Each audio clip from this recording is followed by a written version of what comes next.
Hey everyone!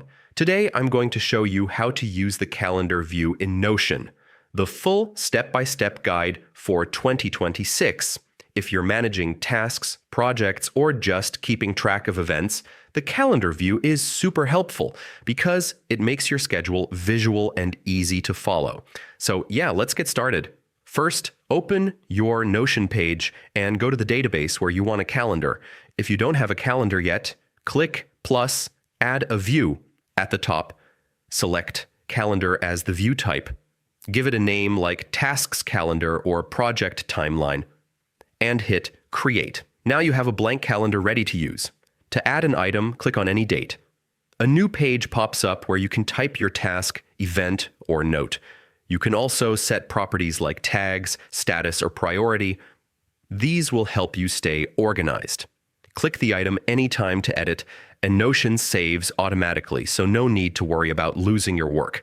If you already have a table or board, you can switch it to Calendar View anytime. Click Add a View, select Calendar, and choose the Date property. All existing items with a date appear instantly. Navigating the calendar is simple. Use the arrows to move between months, or click the month name to jump anywhere. You can also drag tasks to different dates to reschedule them quickly. For recurring tasks, just duplicate the item and update the date manually. You can filter your calendar by tags, status, or other properties. This helps you focus on what's important, like high-priority tasks or a specific project, and keeps your calendar from feeling cluttered. Finally, preview your calendar in full screen or presentation mode to get a clear view. The monthly overview is great for planning ahead, while daily details help you track tasks due each day.